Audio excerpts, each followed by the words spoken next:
but you might experience abstract painting sometimes just to get a feel of what painting really is. I didn't start out painting abstract work. You know, I didn't want to do that. Never thought about it. But I started at 15 at the Nashville Museum of Art, and it was an old brick house out on Broad Street. Most of you never remember it. It was across the street from the yellow Catholic church there. And I was in class with, just a minute, can't remember the name. I was in class with, who's the guy that did all the wild cartoon stuff? What's his name? Red Rooms? Yeah, I was in class with Red Grooms. Well, Red Grooms had a backer, and he went to New York, and I had babies. So that was the difference. He had a strong start. I didn't. I actually started in the career of selling in order to buy canvas and paints. And I liked that. It was very successful. It was very challenging. And the two careers really went together, I see now, but I didn't then. And it's been an exciting life. And then they asked me at Plaza if I would teach. And I said, oh heavens, no, I'm not going to do that. No. Well, I had been teaching salesmanship all over the world, and I thought, well, it probably wouldn't be too different. So I'll just take 3 or 4 people back here in this little bitty room back there, and if it works out, all right, and if it doesn't, nobody will know the difference. I'll just try that. And so I went back in the little room, and I didn't know where to start, except to think about composition. We all do that. I don't care what it is. If it's realistically or abstract, we think composition. So I set up this little thing, and I had 4 or 5 in there, and petrified, absolutely petrified. Well, that was kind of fun, and they kind of liked it and learned a thing or two, and so it began to grow.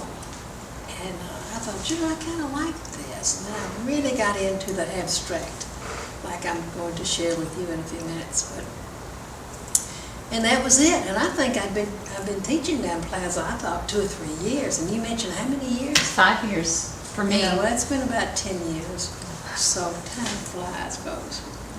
So, of all the arts, abstract painting is the most difficult because we don't use this so much. We have to quit thinking. And when you look at that blank canvas, you're thinking, I need to put this here, and let's see, a tree looks like this, and I put this here, and see, I'm thinking. You don't do that with abstract work. It's very self-revealing. It's very difficult. It is a long, winding path, I'm telling you. I remember in school with Gus Baker at UT, I was young, very young, and he said, I said, well, I don't know how to do this. I mean, I don't know exactly what you do there. I was having a hard time. It's easy with realistic work because you can see it and you know where you are here. You know what you've learned here. But when you get into abstract, you're talking here. And he says, well, sugar, he called everybody sugar. I was about 22 years old. And he said, sugar, you just hadn't lived yet. That's what abstract is. It's your life. It's you. It's how you feel about life and what's going on. And if you want to really see your art, let it go, paint, and look at it a few days later, and you'll see what's going on in your life. Sometimes it's dark, sometimes it's crowded, whatever. But it demands abstract work. I'm going through a few details here after I get through yakking. Abstract demands a heightened sensitivity to composition. One, composition.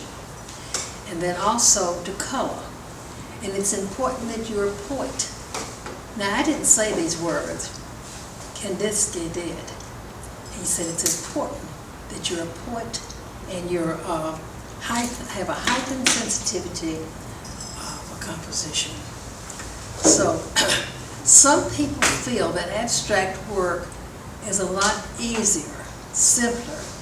You don't have to know as much as realistic work. It's not true.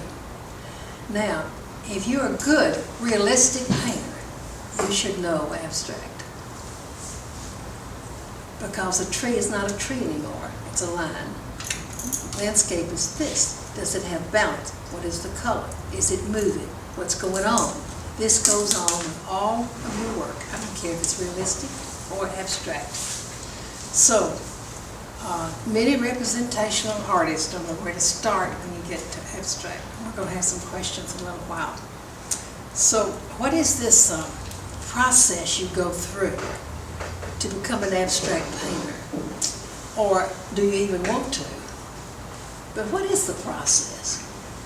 You just slap it up there, throw it up there, scum it, make lines, pile on paint? What is going on when you do abstract work? It's difficult. When you release this, it's very, very difficult. It's an entirely different process. Drawing is very important. It's fundamentally important. We were taught to draw, to draw. If you're an abstract painter, you need to be drawing all the time. Draw when you're in the doctor's office, when you're out here, when you're at home with your TV. Draw, folks. People don't draw anymore. They don't know how. They think it's very easy just to throw something on a canvas, make it look like what they want it to look like, and they're also judging it, is it marketable? You know, so no one type of art can tell the whole story. No one's going to satisfy all the individuals. What we're grasping is unity. Unity in an abstract piece and unity in a realistic piece. Does it hold together? I like to think of this way when you're thinking of reason and emotion. The reason of realistic work and the emotion of abstract work. There has to be a balance here. As an abstract painter, if you're just painting away, and Naomi can tell you this, if it's not in sync, if the head and the heart, if they're not in sync, it's not going to function. So what you know and what you feel has to be in sync. And it doesn't always happen that way. I would say out of 10 paintings, you might have one real good, right, Frank? Or you might have 3 that are real good, but it's got to be in sync. You've got to reach the viewer. And I don't mean just realistically, but the basic principles. If it is unbalanced, you've got chaos. Now, if you're a realistic painter and you would like to paint abstract, you might think, where do I start? Is that entered in anybody's mind? 2 people? The rest of you don't want to? Oh, 3. So where would I start? There are no formulas at all. None. I'll show you where I started. Wait a minute. I'll show you my first painting. When I was 15, this was my painting. When I was 15. And I just thought this was so good because you can see all these green trees along with these river barges. No perspective. So you did no perspective. Every little pole in that bridge, you had to have every one of them. I was 15, standing down Cumberland River, taking a class under Morton Green Williams. And she said, no black. You never use black. If you want black, you use alizarin, crimson, and phthalo green. That's black.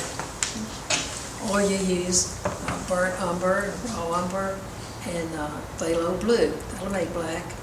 And to this day, in class, I'll say no black, no black. course, when I get home, I use a little because I say no blame. But this is where it starts, folks. It's a long road. It's a long road to get from realistic, all the principles, composition, movement, everything that relates to a painting, to something that you can just let go and let it go from the heart. It's hard to do. Very difficult to do. I'll show you the difference of this and something I did just a few times ago. That right there. Don't let me forget that. That's valuable. I won't forget. Now, I'll show you something else. This one. It's this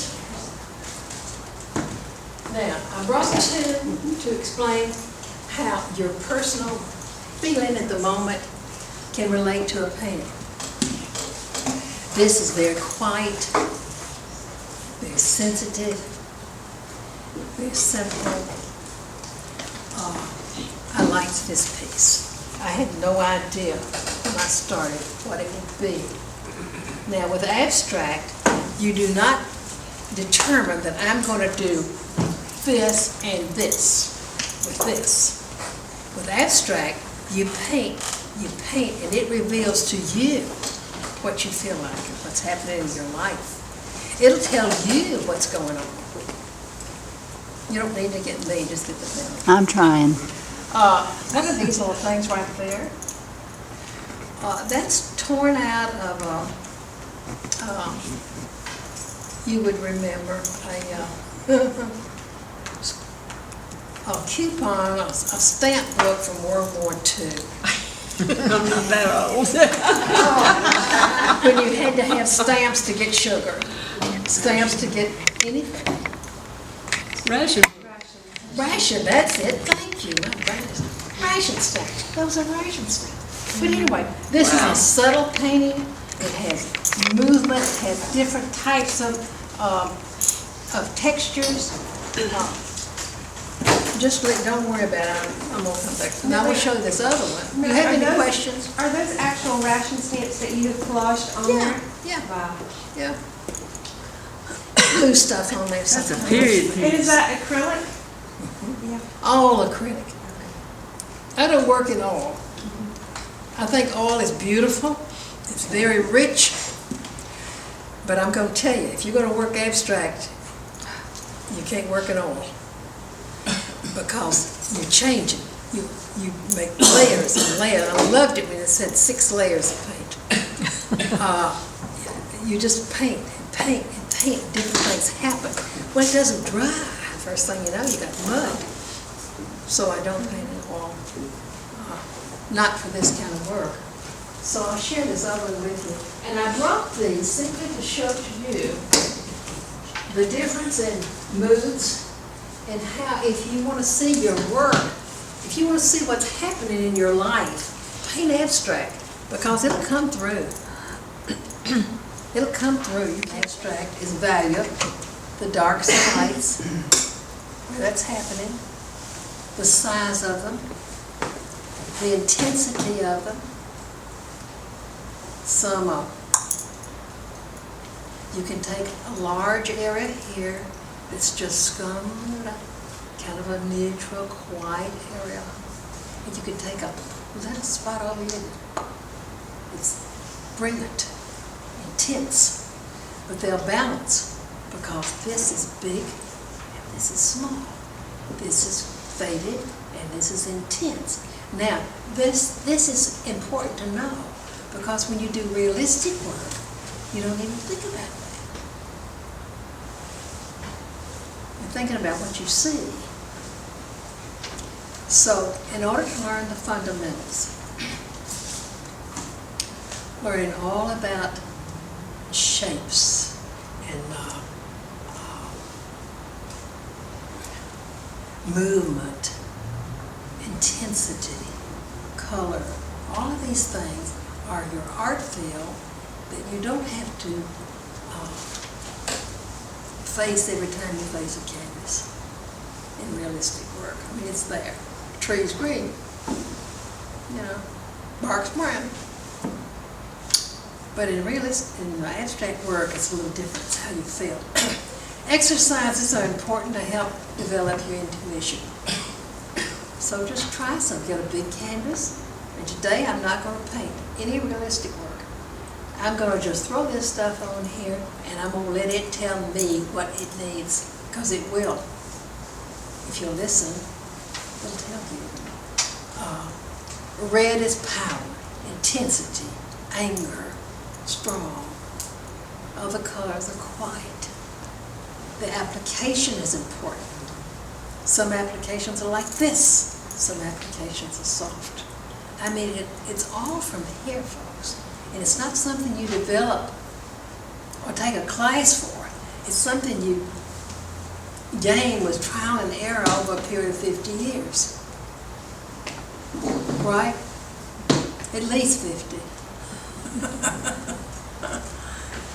Frank's mother-in-law and I worked together many, many years ago at World Book Encyclopedia.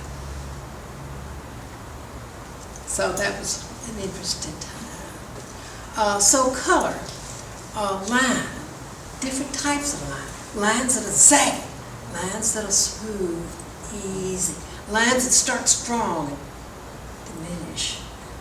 Different types of line even. Most people just put a line. There's a line. With all kinds of lines. Lines are created, a dark, and there's a line between, or light and light. There's a line. I created that line. I didn't put it on there. I created that line. Let the canvas start talking to you about things that are happening on that canvas. And don't worry about making a picture. Get a camera. That's what I told somebody one time, and I should have told them that.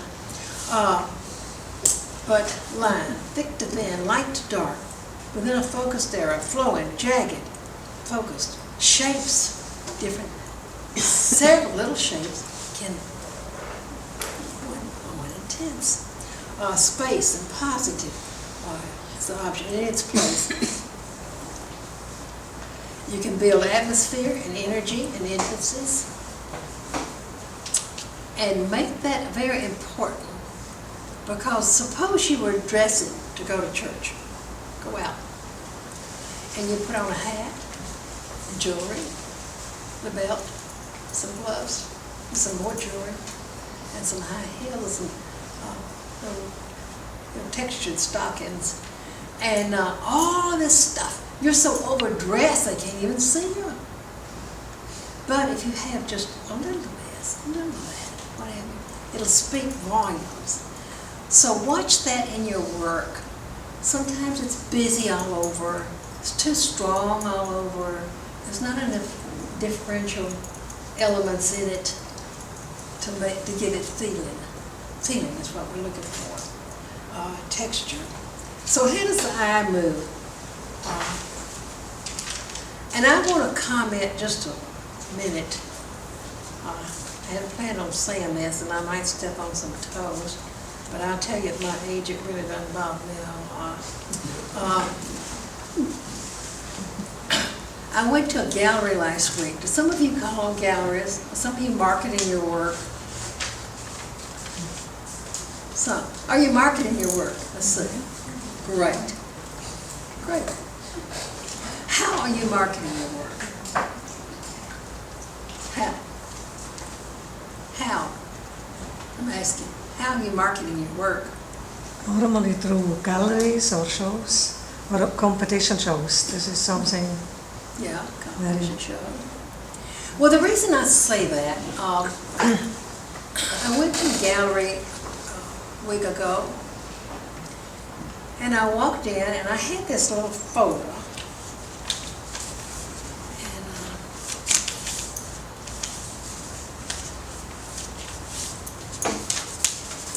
beautiful black photo.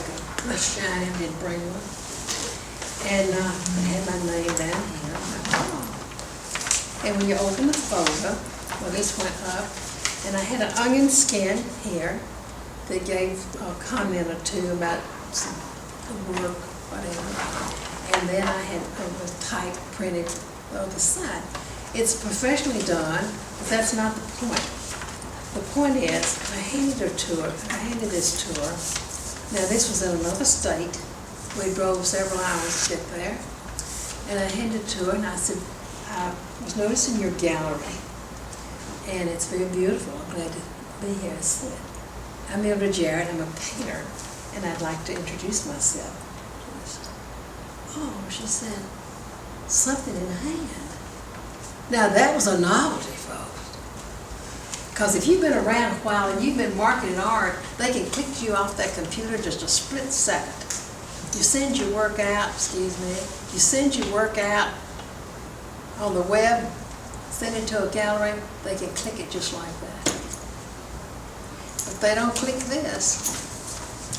And so I had all these photos in there, about 5, 6 photos of my work, and she said, oh, look at that, that's nice. Now, when we left this. That's going to lay around on the table, it's going to get in the way. The other partners will come in and she'll show it to them. I think that we're entering a very dangerous marketing era. And maybe you think, I'm just old and that's what I feel. But that's what I see. And that's what's happening because they can click you off in a split second. Anybody had any comment about that? How you feel about that? If you'd like to see one of those, I should have brought it, but anyway, I'd be glad to share it with you. So It's a valuable point. It's a very valuable point. There will never be a substitute for meeting someone, for a handshake, and for a visual leave behind. that's right. That's right. So if you want to market your work, you know, and you've got to be able to take no too. Don't worry about it. We had a word for that when you get a no, and the word is next. Just next. They just won't get it, will they? They just won't get my work, so it's next. We don't all fit in everywhere. You'll have your niche, and whatever your niche is, to sell your work or to promote your work, or that is your niche, and so grasp it. Grasp it. There's no right or wrong with abstract. You got to play, and this is where the artist's personality is laid bare. It's where your knowledge is challenged. The goal is to convey emotional and spiritual energy into your work. And when you paint 20 paintings, you're going to have 2 or 3 of them that have that. You're going to have a lot of them that don't. It doesn't mean it's bad. It doesn't mean it doesn't sell, but it does mean that you're not involved emotionally with every single piece. And that you have to be for you, not for the public, but for you. I haven't covered one single note I meant to. Do you all have any questions? What would you like to? Do you ever have a painting that you either really like or you don't like, but then when you show it to other people, they don't think the same thing at all? Oh, all the time. See, but what you have to remember is that I don't care what they think. Well, do you go to critiques or anything with your friends or a group that you talk about your art or? It shows, or with just people that you know, something. No, you can't be sensitive, folks. You got to have a little tough hide if you're going to be an artist, because there are people that are not going to like it, and I don't give a darn. And there are people that they give you all this advice. That's wonderful. That's not what I do. So it's amazing. I have. We had a show that opened at Tenney Contemporary on 5th Avenue last month. I guess it's gone down. That probably went down this week.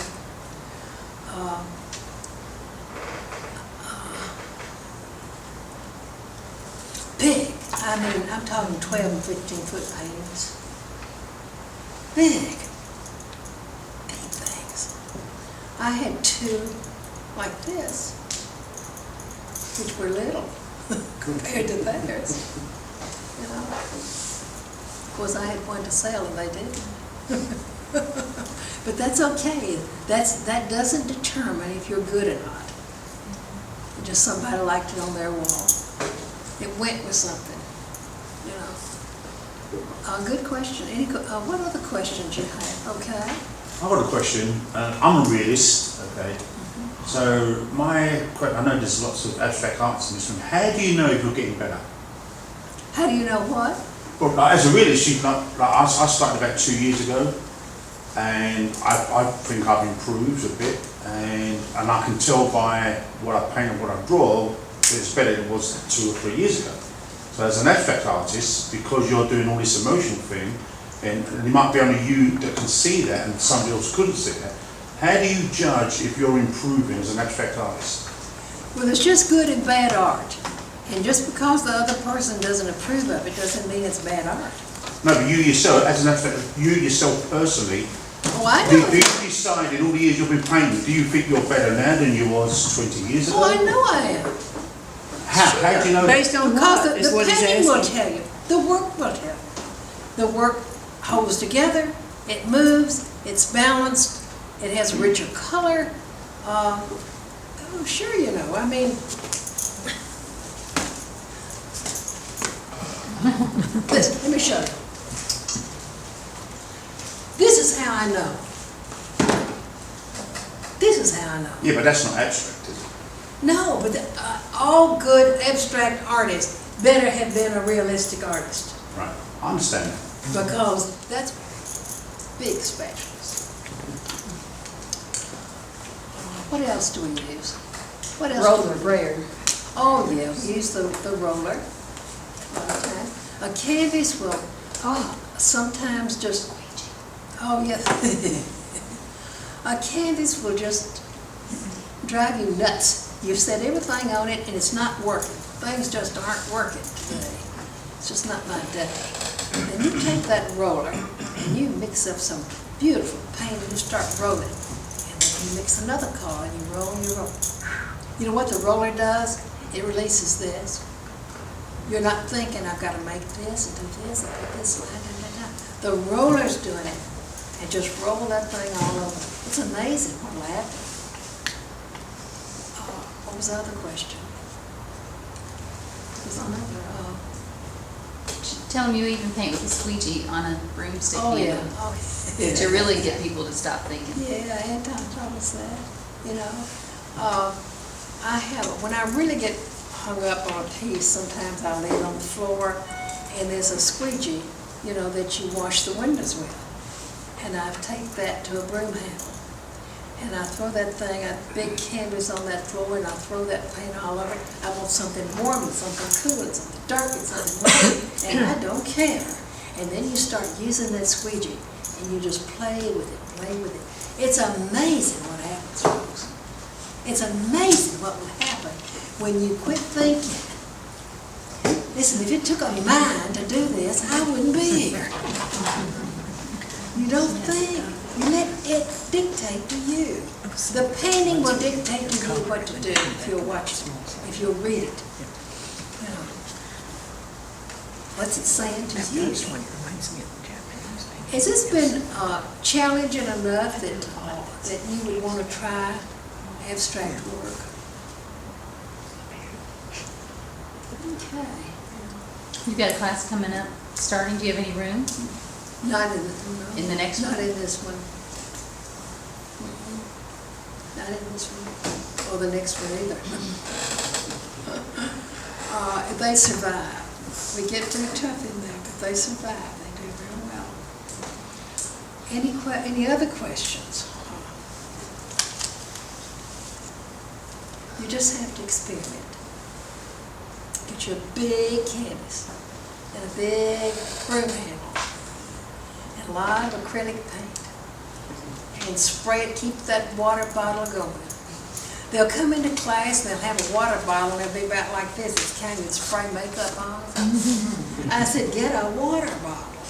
Get one that has soap or something in it. Spray it. Get a big brush. Loosen up. Pour it on. Smear it. Enjoy art. And quit trying to make a picture. It'll tell you what to do. And that's the exciting part. It'll tell you what to do. And sometimes it's wrong, sometimes it's right. But you have to try it all to learn and to express your feelings. And when someone says, I like that, I don't care if they like it or not. And I want you to feel that way too. You don't have to be accepted by everybody in this world if they like your work.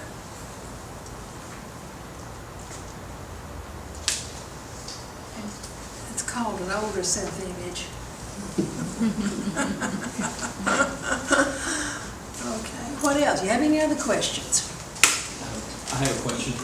How often do you start with something in mind, or does it just happen organically, or do you just have a loose idea when you start and then it evolves on its own, or? I have an idea here. Mhm. Not Or do you very- sketch something not out very- first? No, oh heavens, no.